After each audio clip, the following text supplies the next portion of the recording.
Alright, real quickly, wanted to talk about XMesh and time remapping with XMesh, specifically with thinking particles. So, what is XMesh? If you do not know, you should. It's pretty amazing. So just go to thinkboxsoftware.com and check out XMesh. So basically it's a geometry caching system. There you go. It saves out animation, any type of animation on any type of geometry. Changing topology is probably the main reason why it's so great, because it supports that, and that's what TP is when you add in like volume breaker and stuff like that. So cool. So what I have here is a scene, just some balls hitting some boxes. It's pretty cool. And I want to time remap it, and I can't because, well, I could export it out, geometry. I get a bunch of geo with keys, and it'll be a mess. And time remapping would take forever. So you want to open up your saver dialog, and first thing is you get all these cool options: geometry, p-flow, frost. So it saves all these things into one object, one clean object that you can mess around with. Alright, first off is point your saver to location. I just made an XMesh folder. I already did, so I'll show you how the hierarchy works. First you point it to the folder, and then here you get three options for naming. This one creates a new directory underneath the folder you pointed the saver to, and then you get another one for versions, and that versions up. That's super useful, considering after you XMesh something, it's not right. Instead of overwriting it or going back in the same thing, same folder, it just versions up every time you XMesh out. So that's pretty cool. And then this is the name of the actual XMesh, the object that you import. So which I'm going to rename to time remap. Alright, so then this option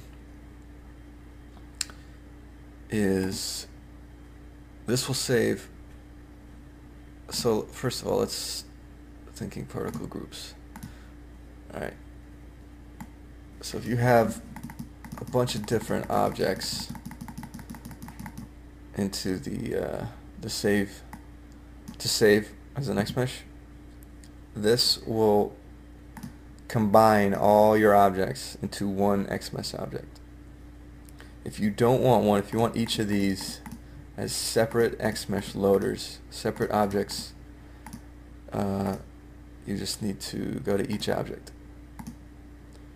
And then you got world and object space. So I am going to put save all. So let me just do thinking particle systems. Bring that there. So it's going to save my entire TP setup, all this, into just one object, which is pretty cool. Alright, so second, you want your frame range. Steps is there's sub-steps basically between each frame. Default, that's 1. So I'm going to save it. I'm going to start with that. I'll show you how that works. So let me just save it.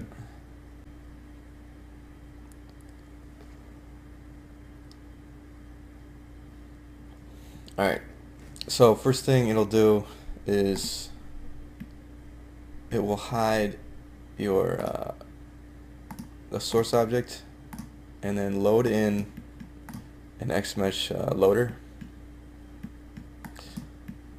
with your saved geometry. And and here it is. Super fast, and it's all one object. So I could take this thing, and control it. I could even put modifiers on it too. Modify that, which is pretty awesome. Alright, so anyway, now let's get into time remapping. Alright, so I'll throw in the open up your graph, your curve editor, and close that. Alright, so first thing you notice you've got your path, timing, frame loading modes. Okay, first thing is you want to check the graph timing, and as soon as you check that, play back, nothing happens, just because it is relying on a graph to play back the sequence, which unchecked it just plays the animation. Check it and you get your option for a graph. So you can offset this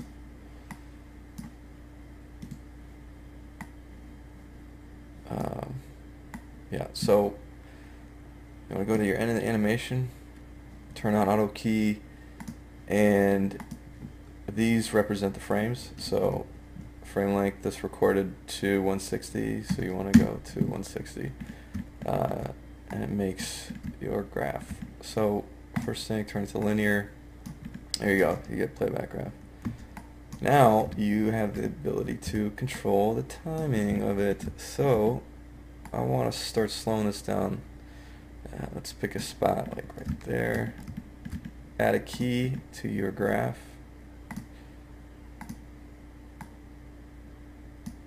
Right there. And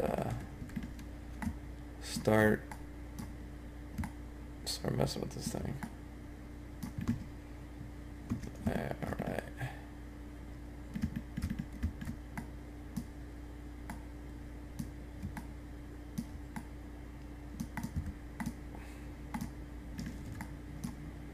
Throw some more in there.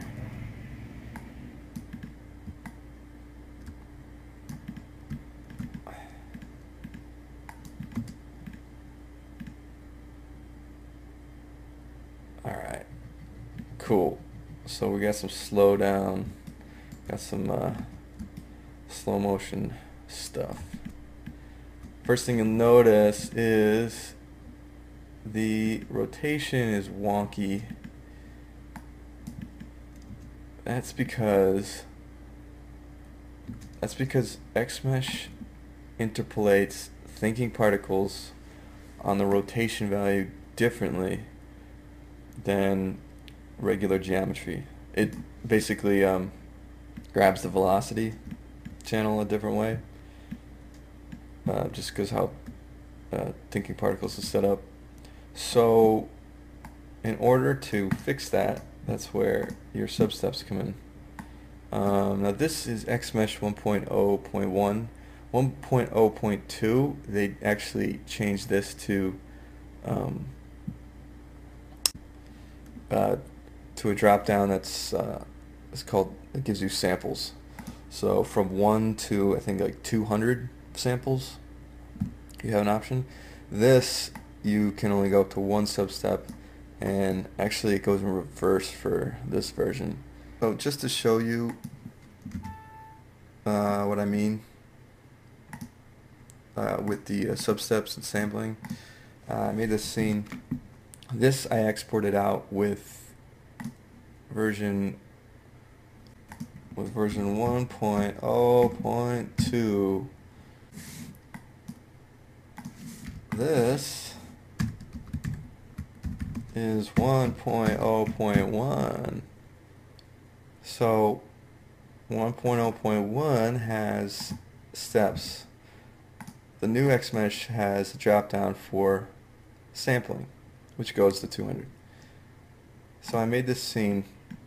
It's got a demonstration, and I exported this out with the new XMesh. It was on another machine, so I don't have it on this one, but basically this was just animated geometry. This is thinking particles with 1 sample, 10 samples, and this is 20.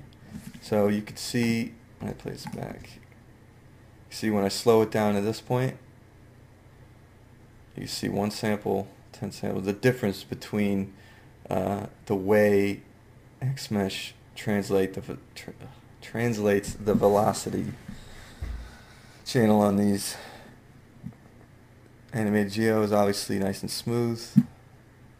Geometry is smooth, but thinking particles, you've got just the way it does it. So up the samples, up the steps.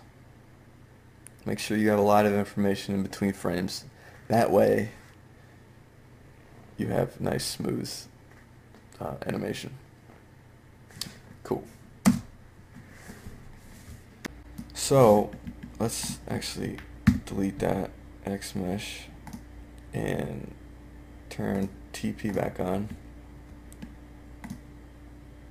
and I'll show you what I mean. So right now it's set to 1. Put this back to 160. One substep, that's captures each animation per frame.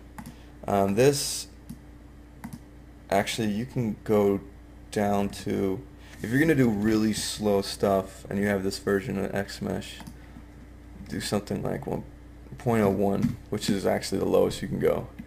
That gives you the most information between each frame, and that way you don't get that that jittery in rotation. So you gotta do that and then hit save. I actually already saved out an XMesh with this substeps, so I'll load that up, or I'll just unhide it. Alright, and this is actually, I already put keyframes on it. So here's my little timer map keyframe. This is what it looks like with 0.01 steps. View.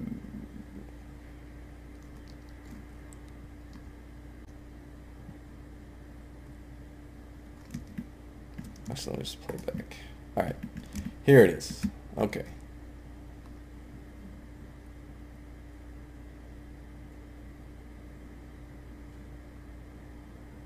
So it's really almost no, see, I even slowed it down really tight right here. And there's almost no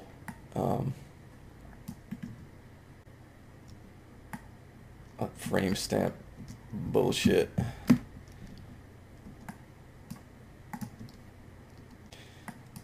So that is XMesh in a nutshell. Alright, so let me quickly, I'll show you just about timer mapping. Open this up. I'm actually going to delete the frames in between. Delete those. Here. Bring this back to 160. Oh, what happened here? 160. Linear. Cool. So once you have your graph, make sure that's checked, and you've got the 0 to your frame range. Oh, yeah. Forgot to change that. So back to 160. Bring this 160. There we go. All right. Now we got our animation. See that right? All right. So let's pick a spot. You gotta pick a spot. You want it to start slowing down. Let's start right here. put a keyframe on the graph. You want to move to another spot where you want it to speed back up, about right here. I always want to make those linear when I'm animating them, so I don't have to deal with the curve, Bezier curve. Alright, another spot. Alright, now we want to pick our next spot to slow down. So it looks like right after this hits, this starts slowing down right here. Move forward, it starts to speed back up right here. Right here. Alright. Then one last slowdown.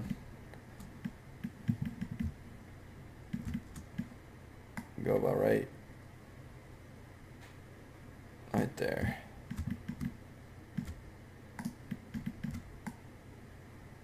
Speeds back up right about here.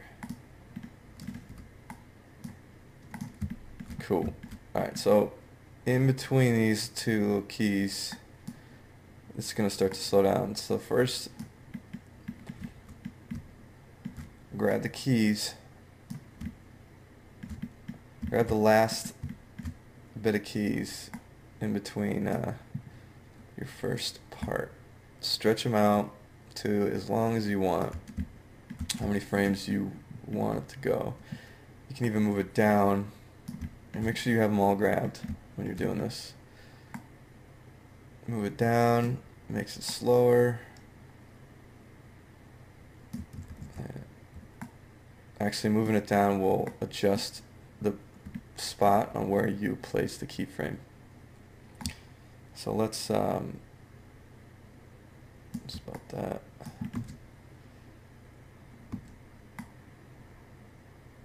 See that blip? That means it did not have enough. This animation didn't have enough subframes in between. So I might have saved this out with like I think 0.05 or something. So that's what it does.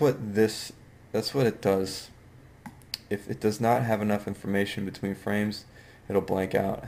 The new version of XMesh doesn't do that. It will just do its best to interpolate, which is good because that sucks. That really sucks. So they fixed that, which is awesome. Alright, anyway, let's just work with it. Whatever. Alright, so it gets down here. And it speeds up again. Alright, the next spot we want to slow down. Do the same thing. Grab the last set of keys. Stretch this thing out. Bring our timeline out more. Alright, so then we get this.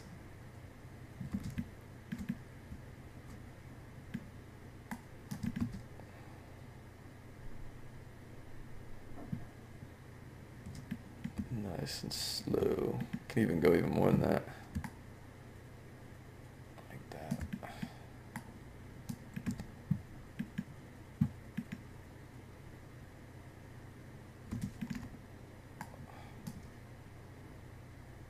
Yeah, that's awesome. Cool, and then one last one. Do the same thing, grab those two, stretch those out. Go further. So the last one goes, pew.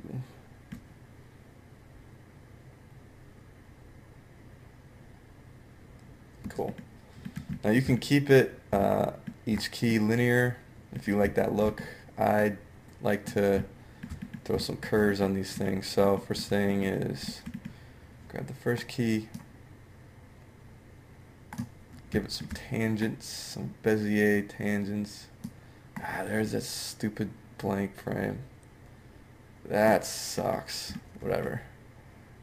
Just pretend it's there. We all know it's there. So this will ease into a nice slow down.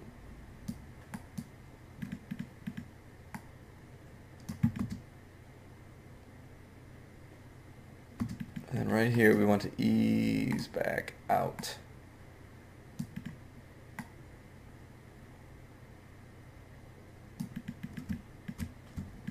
So we get slow down, and then it eases back out. I love that nice ease out. It doesn't just pop out, it just eases out. Oh shit.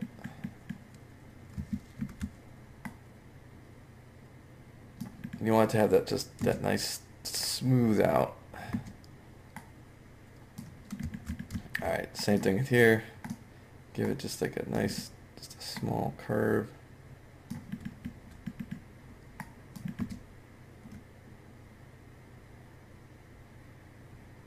Yeah, alright.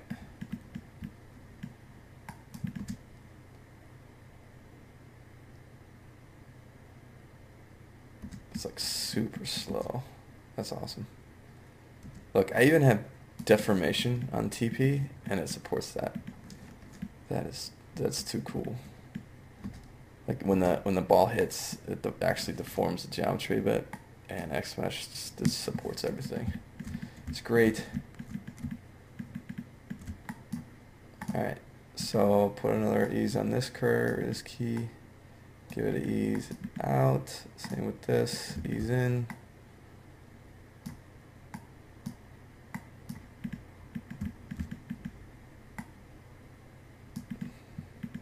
And these aren't just, you know, don't just throw a Bezier ease in, ease out on these keys. You know, give these keys some love. Love them. Spend some time on each key and each tangent. Make sure these things look good. You know, so you're not just throwing like a,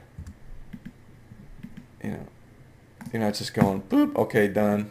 You know, make sure this thing is smooth. Boo. Yeah. That's so smooth. I gotta stop saying smooth. Oh, that's awesome. So it comes out like that.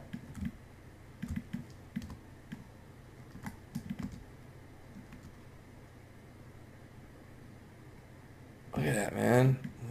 It's just everything. It reads it so nice.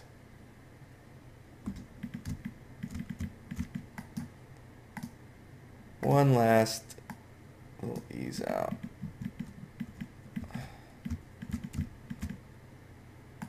This comes in, and this comes out like that.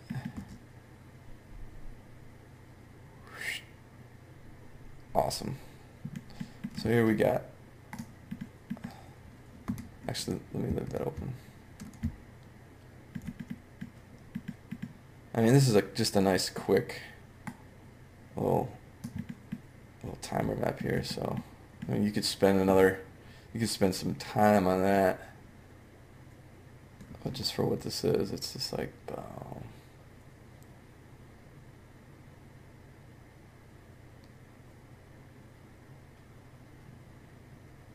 And that's awesome. So you can see a little bit of that shutter right here. It shutters in the rotation. Oh, maybe it's not. Oh yeah, see. And it comes back out.